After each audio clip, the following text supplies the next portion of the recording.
للمغربيات في الغربة قصص ملهمة في النجاح والتفوق. الكثيرات منهن استطعن فرض أنفسهن بعيداً عن وطنهن الأم، متغلبات في سبيل ذلك على إكراهات الجنسية والثقافة التي يفرضها البلد المستضيف. سلاحهن في ذلك العزيمة والإخلاص، بغية المساهمة في بناء وطن استضافهن وأتاح لهن فرصة أن يكن قائدات وصانعات قرار.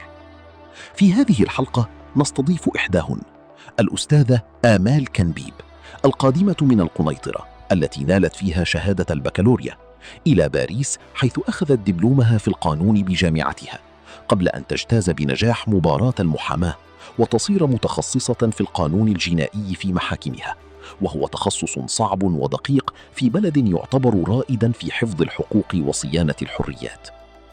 آمال تقول إن المغرب الذي غادرته قبل 30 سنة لم يغادرها أبداً، فهي تزوره بشكل منتظم، تتابع أخباره، وتراقب عن كثب النقاش الدائر حول المسطرتين المدنية والجنائية الجديدتين، وتساند زملائها المغاربة في معركتهم مع قانون المحاماة الجديد الذي تعتزم الحكومة المغربية اعتماده.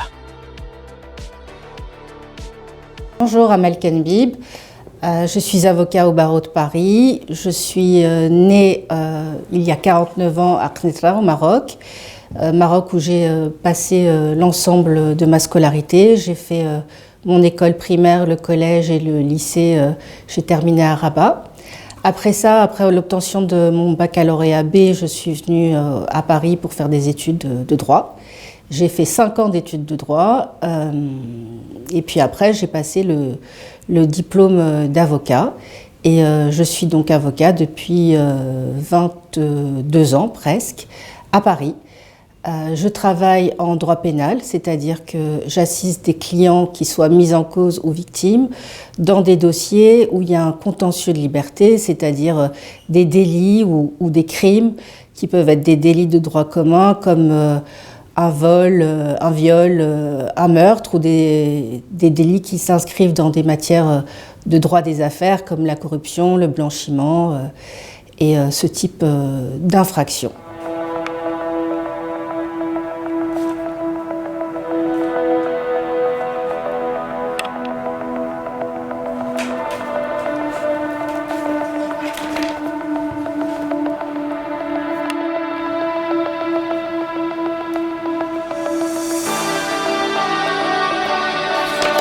Je n'ai pas une nostalgie particulière du Maroc puisque c'est mon pays, j'y suis très souvent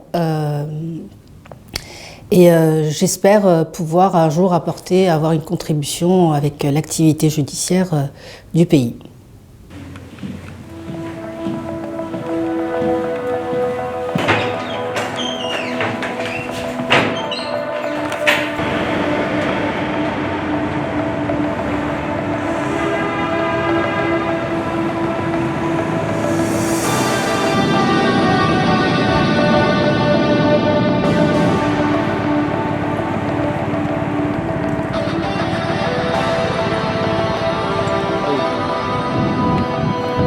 Alors une journée d'avocat, c'est jamais quelque chose qu'on peut prévoir à l'avance parce qu'on a rarement des programmes préétablis.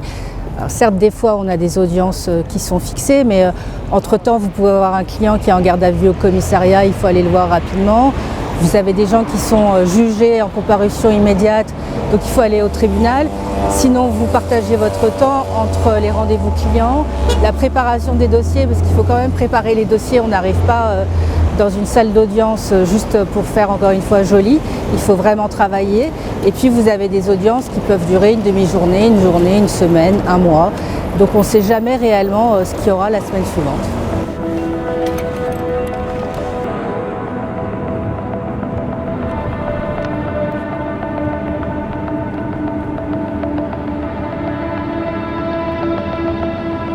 Pour ce qui concerne ma relation avec le Maroc, je n'ai pas de sentiment particulier de nostalgie parce que c'est chez moi, donc j'y suis très souvent.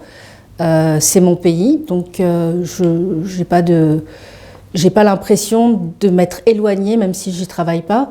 Ma famille est là-bas, tout le monde est là-bas et j'y vais extrêmement régulièrement. Donc je n'ai pas de sujet sur un pays d'origine, c'est mon pays.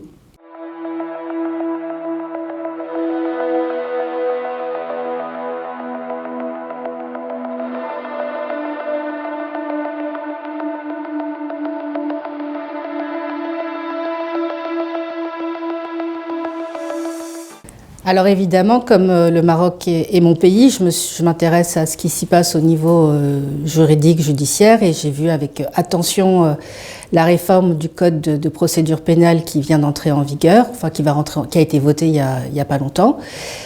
C'est extrêmement intéressant parce qu'effectivement, il y a une avancée des droits de la défense. On va pouvoir prendre en tant qu'avocat plus de place dans la procédure pénale et dans la défense des gens justiciables qui sont poursuivis ou des victimes, parce qu'apparemment, on envisage de donner une place plus importante aux victimes d'infractions pénales. Donc ça, c'est extrêmement intéressant de voir qu'on répond maintenant à des codes d'état de droit en matière judiciaire et de pouvoir avoir une vraie défense efficace et pas juste être présent pour observer sans avoir un rôle actif. Donc la présence de l'avocat en garde à vue, c'est extrêmement important puisque c'est à ce moment-là que se jouent beaucoup de choses. La présence de l'avocat devant le procureur, c'est indispensable. Et de pouvoir demander à des juges d'instruction de pouvoir faire des actes, de pouvoir rechercher la vérité en proposant des éléments ou demander des contre-expertises, etc. C'est fondamental pour qu'on ait une justice qui puisse avancer.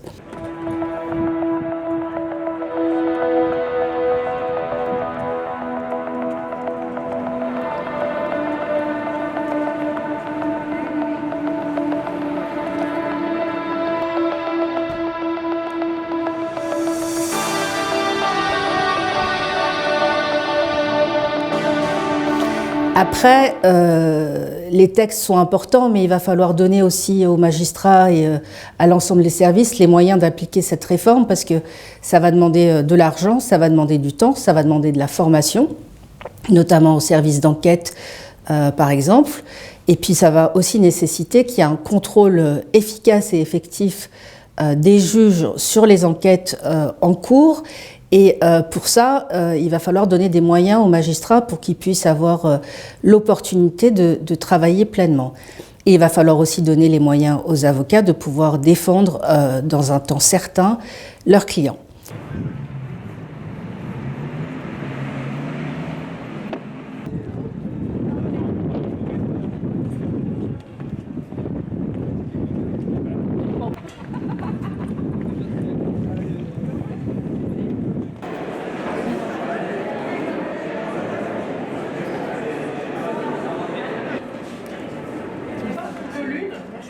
Ce qui me pose plus problème dans cette réforme, c'est un article qui attire particulièrement mon attention, enfin 2 articles d'ailleurs, celui selon lequel les avocats n'auraient pas le droit de protester à l'audience.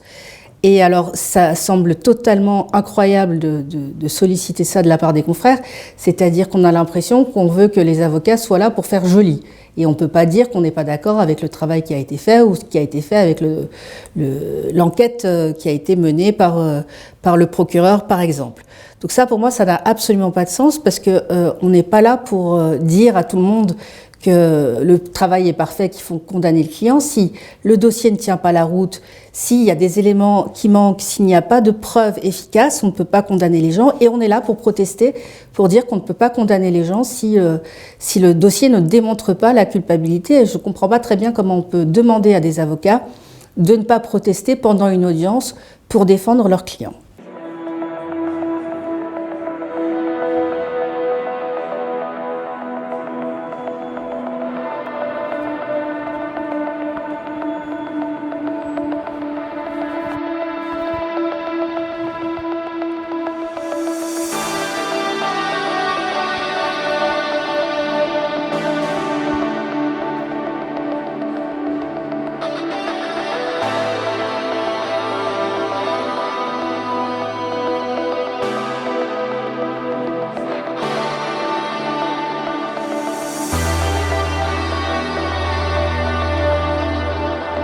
Je suis aussi la grève de mes confrères au Maroc qui protestent contre un projet de loi qui est totalement scandaleux à mon sens, puisque on vient là nous demander en tant qu'avocat d'être soumis à la hiérarchie d'un gouvernement ou d'un procureur, et ça c'est pas possible parce qu'on est par essence une profession libre et indépendante et on peut pas se soumettre aux désirs du parquet pour savoir qui peut devenir avocat et qui ne peut pas devenir avocat, pour s'en remettre sur la déontologie, savoir qui va décider qu'un avocat fait bien son travail ou ne fait pas bien son travail. Ça, c'est le rôle des ordres, du bâtonnier et des membres du Conseil de l'ordre dans un barreau. C'est certainement pas au procureur de venir nous donner des leçons pour dire ça va pas, lui il est avocat, lui il n'est pas avocat. Et de contrôler la profession qui doit demeurer totalement indépendante. Donc mes confrères ont totalement raison de manifester et de faire grève. Ils doivent se faire entendre parce que le rôle de l'avocat, c'est fondamental dans une société. On n'est pas là pour être contrôlé par quiconque, parce que si on continue comme ça, à la fin, on va nous dire supprimons carrément les avocats, ça sert à rien. Et si on est sous le contrôle du parquet, effectivement, nous ne servons à rien.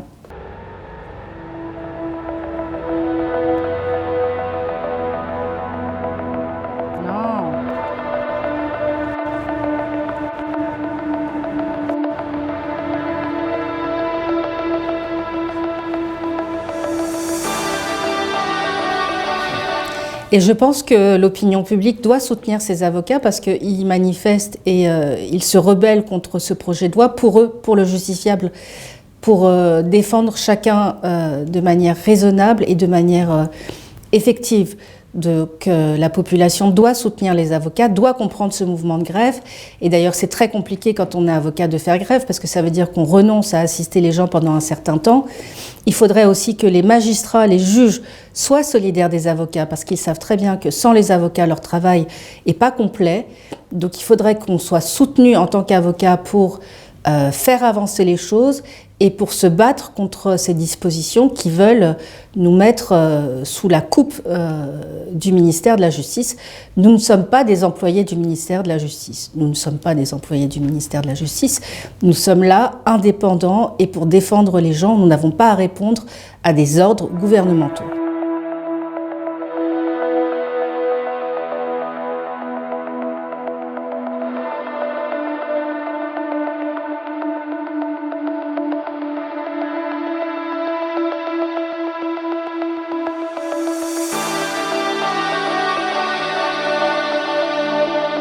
Donc, en tant que Marocaine, évidemment, avocat marocaine, j'aimerais beaucoup pouvoir exercer au Maroc.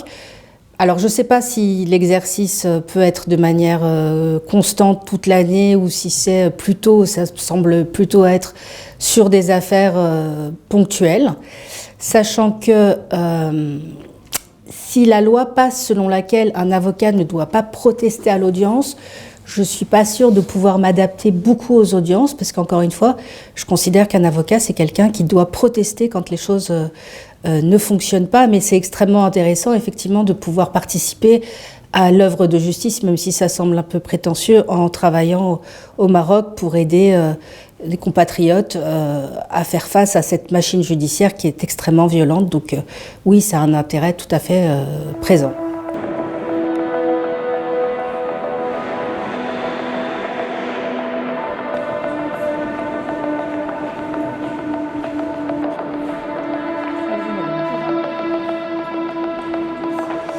Alors il est vrai qu'on a un problème de corruption au Maroc et je pense que c'est bien qu'on puisse commencer à le dire de manière claire. Après, on n'a pas le monopole des problèmes de corruption, il y en a partout dans le monde et il y en a aussi en France. Il va falloir mettre en place des moyens sérieux pour freiner ce phénomène qui vient corrompre totalement la société et qui vient influencer de manière négative la vie des gens parce que tout le monde ne s'en rend pas compte, mais c'est un fléau, la corruption. Ça vient impacter n'importe qui parce que grâce à ça, grâce à ces méthodes-là, les gens obtiennent des choses auxquelles ils n'ont pas le droit. Et de l'autre côté, vous avez des gens qui font des choses qu'ils ne devraient pas faire parce qu'ils reçoivent de l'argent, des intérêts, peu importe, il y a plusieurs manières de corrompre les uns et les autres. Il faut mettre en place des législations à l'inverse, par exemple, de ce qui est proposé actuellement au Maroc, c'est-à-dire qu'il faut laisser chacun avoir accès à la justice pour dénoncer de la corruption. De ce que j'ai compris de la réforme en cours, on pourrait dénoncer de la corruption qu'en passant par des organisations, des organismes institutionnels, et ça vient là limiter totalement le champ de la lutte contre la corruption, qui est maintenant quelque chose qui s'impose partout dans le monde et qui a un intérêt même de manière commerciale et internationale, parce que vous n'aurez plus aucune société étrangère qui viendra travailler au Maroc si on ne leur assure pas qu'il pourra y avoir une lutte contre la corruption. Pourquoi ? Pas parce que les sociétés étrangères sont plus vertueuses que les autres. C'est juste parce qu'elles sont soumises à des lois dans leur pays qui les condamnent de manière extrêmement sévère si on se rend compte qu'elles ont agi dans un cadre corrompu. Par exemple, vous avez, alors ça a été suspendu par Donald Trump, mais ça a existé depuis 1977, la loi américaine, si une entreprise qui paye par exemple en dollars et qui n'a même pas conclu un contrat aux États-Unis se fait intercepter comme ayant agi de manière corrompue, elle peut être condamnée aux États-Unis à des millions de dollars et mettre la clé sous la porte. Donc vous ne pouvez pas demander à des entreprises internationales de venir s'installer au Maroc si on ne leur garantit pas que, par exemple, leur directeur pourra venir dire le président est corrompu et il faut mettre fin à ça. Et du coup, il est quand même extrêmement important de mettre en place des process. D'abord, une formation des gens, de les protéger quand ils alertent, ce qu'on appelle des lanceurs d'alerte, sur des phénomènes qui viennent plomber l'économie du pays, et d'avoir une justice efficace et qui sanctionne réellement des gens qui se soumettent à la corruption ou qui sont actifs dans la corruption. Donc aujourd'hui, il y a du monde à la Cour d'appel de Paris puisqu'on a le procès de Marine Le Pen et de ses collaborateurs et assistants et d'autres personnes du parti qui ont été condamnés tout d'abord par le tribunal pour avoir détourné de l'argent du Parlement européen au profit de leur parti politique en France. Et elles contestent cette décision, donc ils sont en appel aujourd'hui pour contester leur condamnation, mais a priori ils vont quand même être condamnés puisque le dossier a l'air d'être plutôt solide. Faire de la politique ou participer à la vie politique au Maroc, c'est quelque chose d'extrêmement intéressant. Maintenant, il ne faut pas débarquer comme un cow-boy pour dire qu'on va expliquer aux gens la vie alors qu'on a un quotidien qui est ailleurs, mais un engagement politique, c'est ce qui va permettre à chacun de participer à la vie citoyenne, de faire avancer les choses, de se battre pour que les gens aient une meilleure vie et qu'on soit dans un système équitable pour tout le monde, que les gens puissent progresser de manière efficace et que chacun trouve sa place dans la société.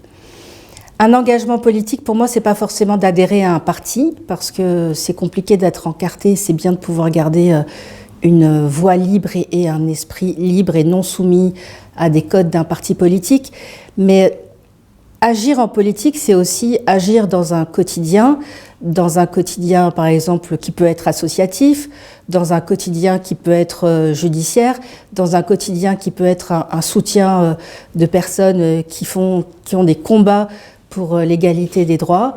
Un parti précis au jour d'aujourd'hui, je ne pourrais pas dire quel est le parti au Maroc qui pourrait me faire encarter, mais encore une fois, de participer à la vie locale et à la vie de la cité, comme on dit, la cité au sens romain du terme, pour les gens, de pouvoir apporter une petite pierre à l'édifice, même si elle est toute petite, mais je pense que si on cumule les petites pierres, on pourra construire quelque chose de beau.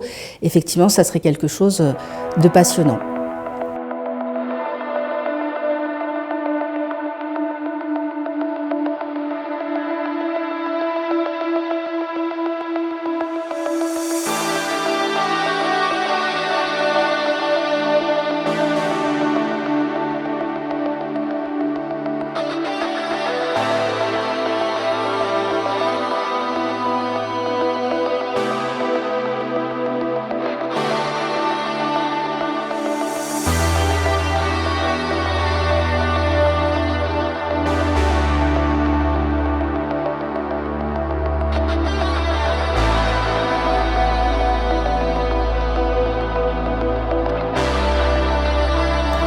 Moi, je suis extrêmement fière de ce qu'on nous a transmis comme valeur. Je pense que c'est quelque chose que tout le monde reconnaît. On a une force puisqu'on a nourri des valeurs d'authenticité, de vérité, de solidarité, des valeurs familiales. Et nos familles sont toujours extrêmement importantes et nous ont poussés. Moi, j'ai la chance d'avoir des parents qui sont extrêmement présents d'ailleurs.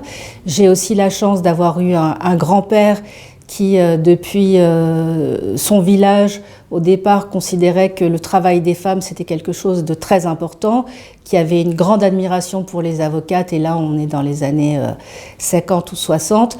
Et je pense que nous avons cette force-là et cette intelligence-là pour pouvoir faire progresser les choses.